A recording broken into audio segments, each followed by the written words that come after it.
a call from my staff saying, we expect protesters on the parking lot. We think there's going to be further protesters on the parking lot. I called my staff and I said, listen, I want this like we always do this. I want this to be a very measured response by the police department. And by that I mean the St. Louis County Police Department, because the Ferguson Police Department is right now back in control of the city of Ferguson. I actually kind of stayed in touch with this until about 10:30 last night. Went to bed and I was woke up about midnight with the news. At about 8:15 last night, protesters started blocking South Florissant Road in front of the PD. Ferguson called a code 1000, which means the closest 25 cars that could be available to assist them at 8:27. Approximately 150 protesters were located in the roadway, 15 police officers on the scene. At 9 o'clock, Ferguson makes one arrest of a protester in the roadway on the charges of failure to comply being in the roadway, endangering the welfare of a child, and resisting or interfering with arrest. Protesters leave the roadway. At 10 o'clock, due to the amount of people that are in the roadway, another code 1000, an additional 25 officers come in. Eventually we end up with 69 police officers that respond. At 10:30, Ferguson makes an additional arrest of a protester in the roadway, and at 11:15 they make a final arrest. Now at this point, we are beginning to see the crowd begin to diminish. And in fact, by about a quarter till midnight, we're beginning to see not only the crowd beginning to leave, but we're also seeing the police officers that are going to be leaving, at least some of them. I would imagine we had 75 protesters, probably 40 police officers left at this time. So we're thinking that it's thinning out. At 12 a.m., we hear 3 or 4 shots ring out. Some of you have seen that on the media. These are shots that aren't in the air, they're not in the ground. One way you can tell is when you listen to the audio, you can actually hear those shots singing. Those shots immediately strike 2 officers that are standing next to each other. But I'd like to underscore that these officers are also standing in a line of about at least 20 to 25 officers. So we have a group of officers standing there. It's very evident that we have a group of officers standing there. And the Webster Groves officer is shot right here at the high point of your cheek, right under the right eye, and the bullet lodges right behind his ear. And that bullet is still with him. He's going to have further evaluation to figure out what they're going to do with that round. The St. Louis County officer was struck right here on the shoulder, and the bullet came out the middle of his right back, between the scapula and his spine. Now, fortunately, with both officers, we don't have any remarkable long-term injuries. In other words, it wasn't in somebody's brain or heart or anything like this.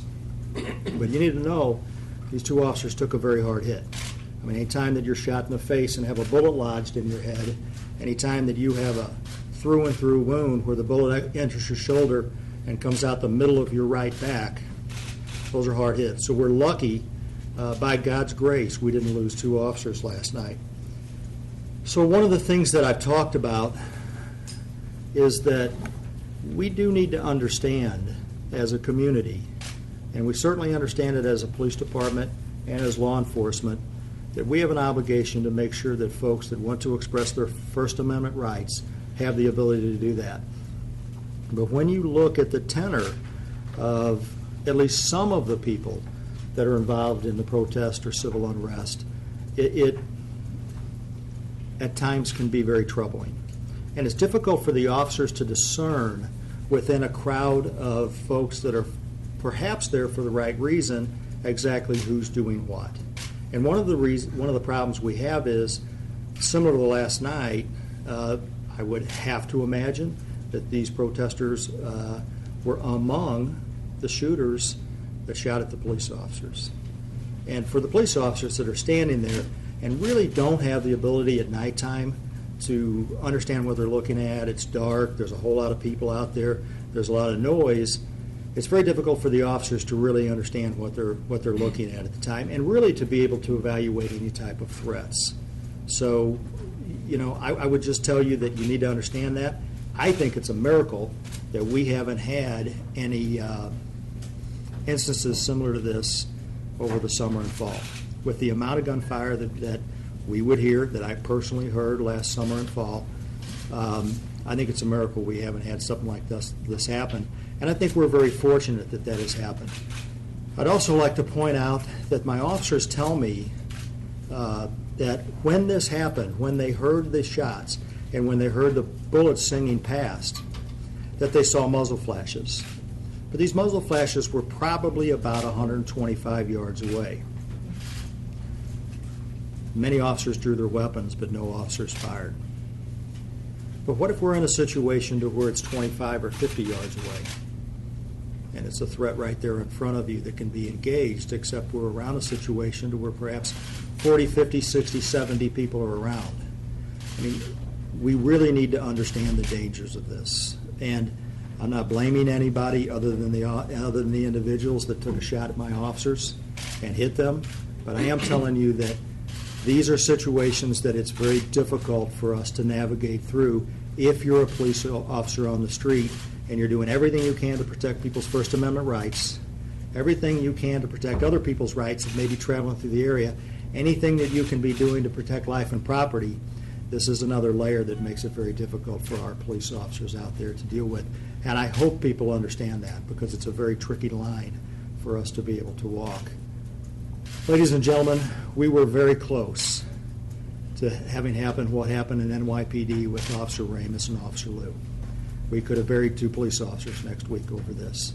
And I didn't really expect the amount of agitation at times that we saw last night out of the crowd based on the news that happened yesterday.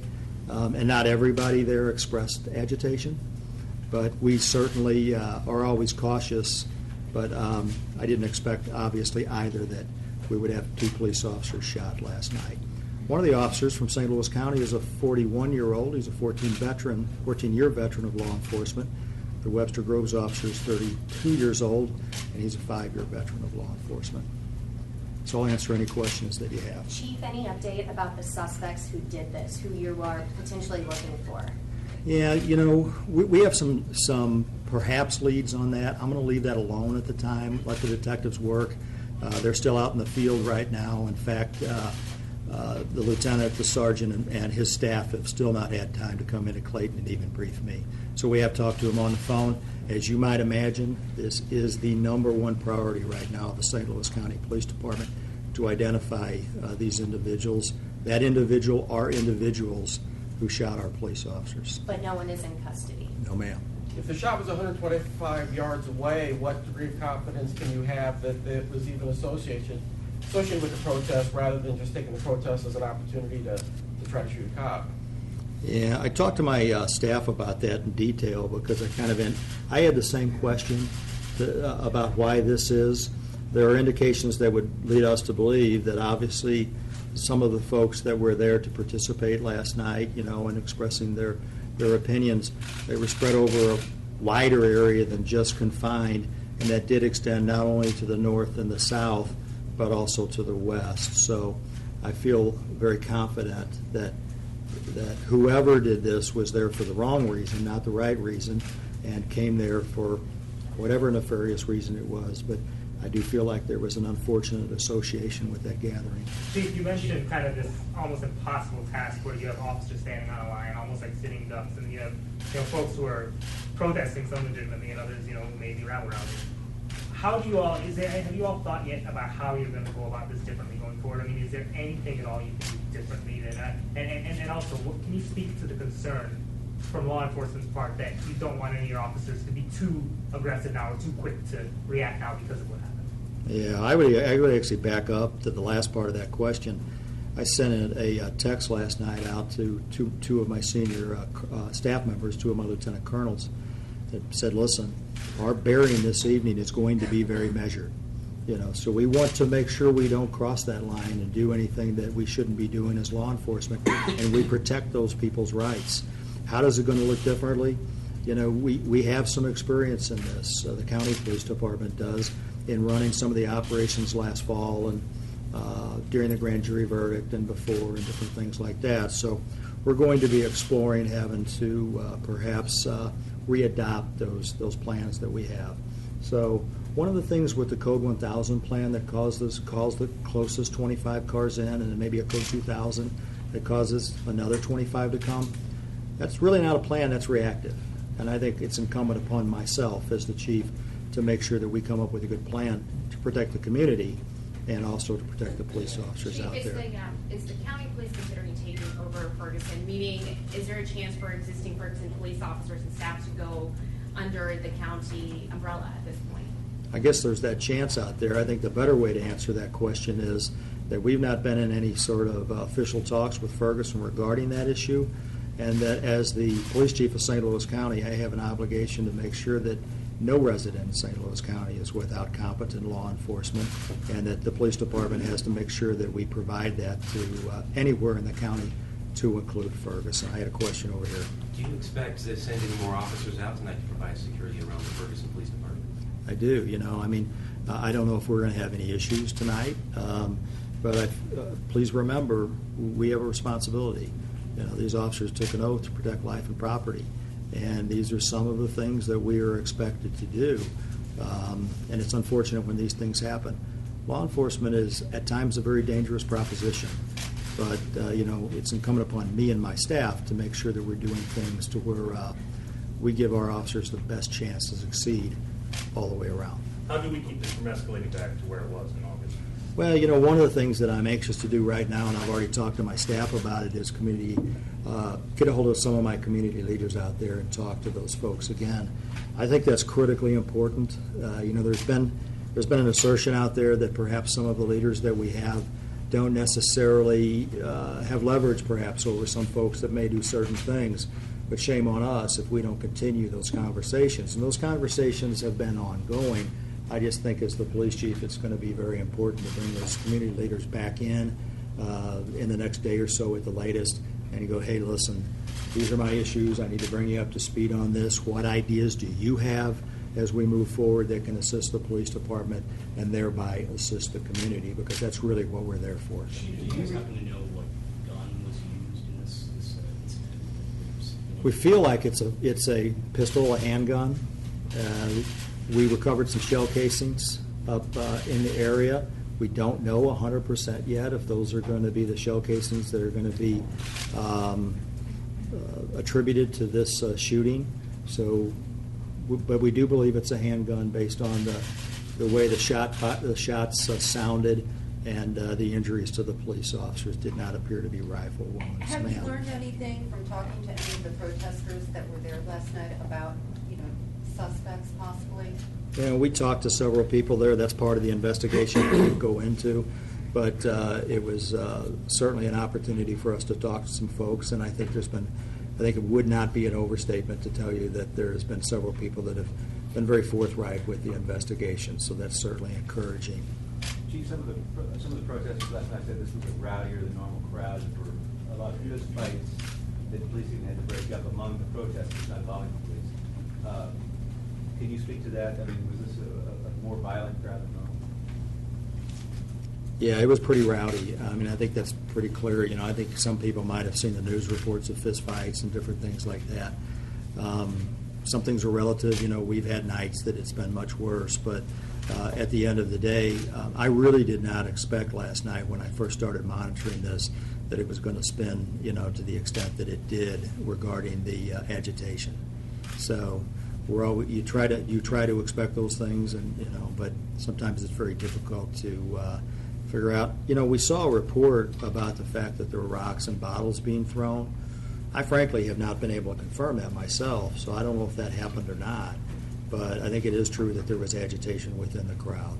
Please, I got this one right here. I'm sorry. Rob. Can the executive answer any questions about whether he's had any discussions with Mayor Knowles about using enforcement in the county? Yeah, I'll turn it over to the county executive in just a second for some comments. You guys can finish up with me, ma'am.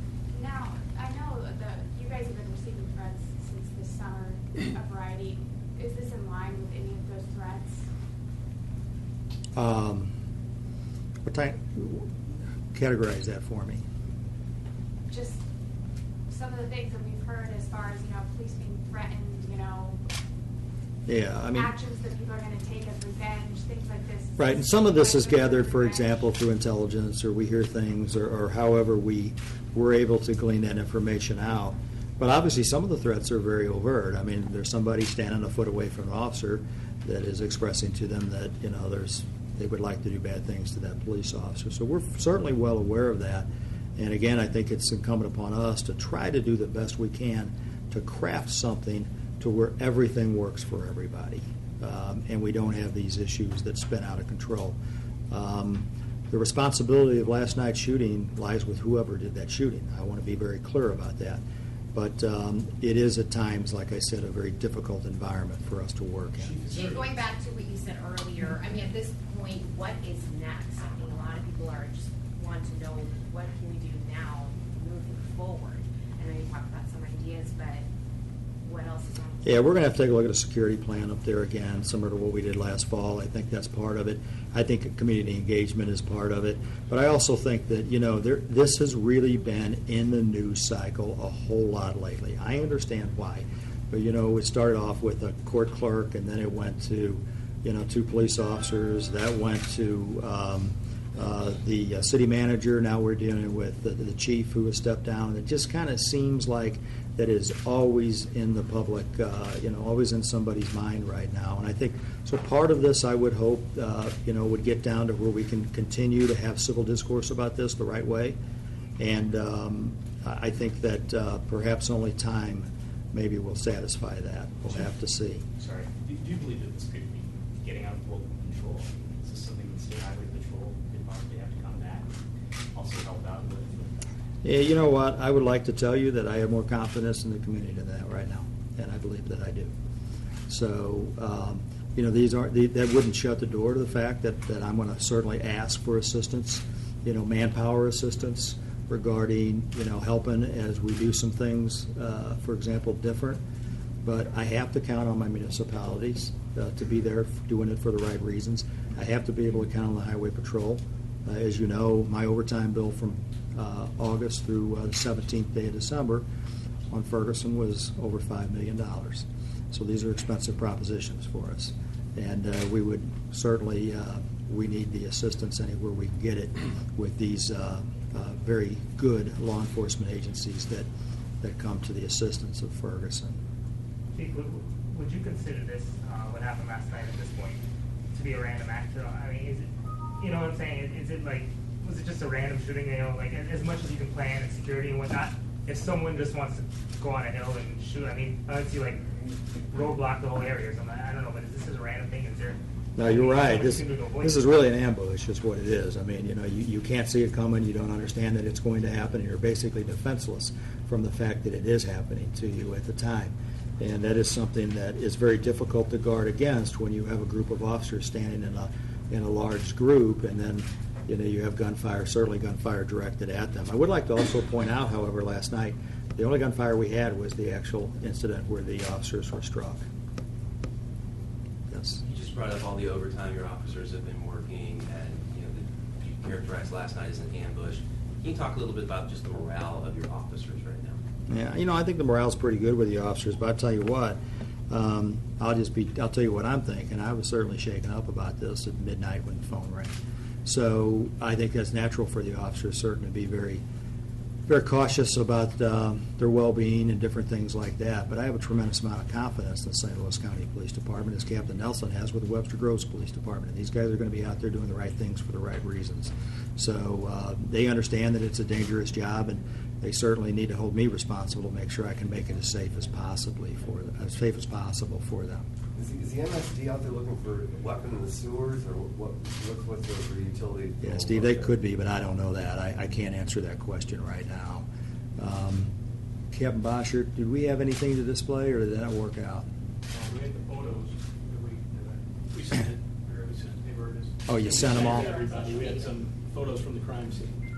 So I just wanted to tell you that one of the photos you're going to get is that the Webster Groves officer was wearing a riot helmet, and he had his lid up, the face mask was up, and we got some of those photographs that you can look at that basically demonstrates the blood splatter from when he was hit in the face that splashes up against the inside of that face guard. So, again, I have a lot of confidence in the community.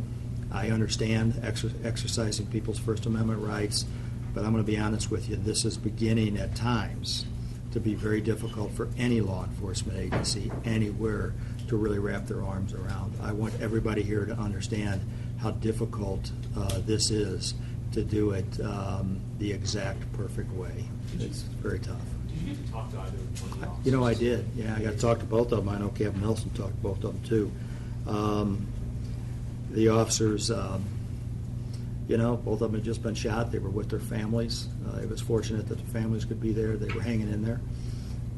One of my officer was in a tremendous amount of pain with that wound going in his shoulder and coming out his back. Again, those officers are good guys. I'm proud of them. And I think I'll leave it with that. County Executive Stanger. And I'm primarily here just to express our deep support and our concern for the families and the individuals who were shot last night, our officers and the officers of the Webster Rose Police Department.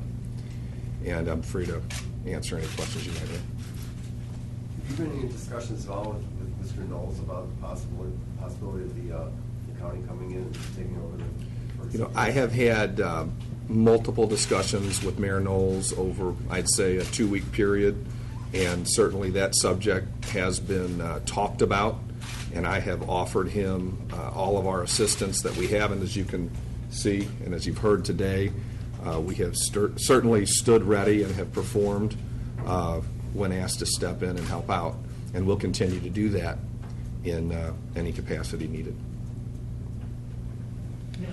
Stanger, as the county executive, I mean, what's your expectation now of how, given what has happened last night, what do you hope to see from how law enforcement, you know, reacts and conducts themselves, you know, Well, going forward now? I think the way the departments conducted themselves last night was exemplary.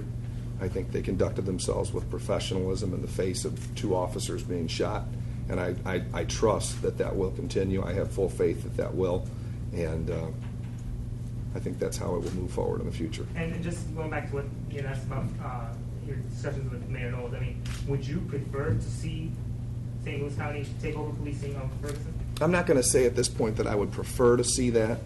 I would just like to see a solution as we move forward that is in the best interests of the residents of Ferguson and our county and our police department.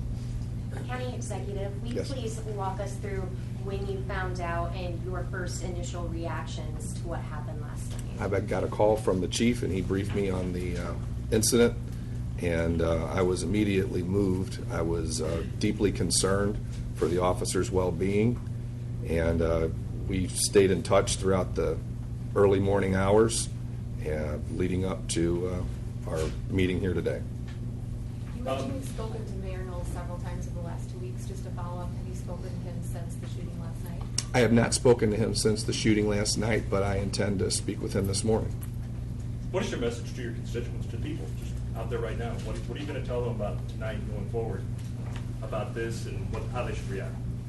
Well, you know, I believe that the community, along with me, is deeply concerned for the welfare of the officers.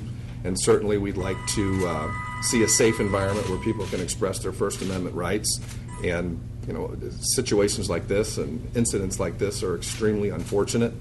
And we certainly hope that we can avoid these in the future. And I know that our police department and all the other departments involved are going to see to that. But specifically to diffuse any ramping up of this situation, how are you going to get people to not come out Well, and you know, ramp this up? we're dealing with many individuals in our community, and certainly words can certainly help, but these are individual choices that are made, and the only thing that I can say is that and I believe the rest of the community, wants to see individuals express their First Amendment rights in ways that are nonviolent and that don't lead to violence, and that everybody just needs to keep cool heads, and we certainly want to avoid situations like this. Is there any possibility of a curfew or other severe restrictions on protests? That has not been discussed at this time. Yeah, it seems like, you know, over the past weeks, a lot of the news that has been coming out was hopeful that it would, you know, bring change and get people, you know, start to heal and move forward peacefully. how much of a setback to, you know, that hopefully was dealt last night? I don't consider this incident a setback toward healing. I think it's an extremely unfortunate incident, and it deals with two particular individuals who were shot, two police officers who were shot in the line of their duty. So, to that extent, I don't believe that it's going to affect any healing process that's going on in the community. I think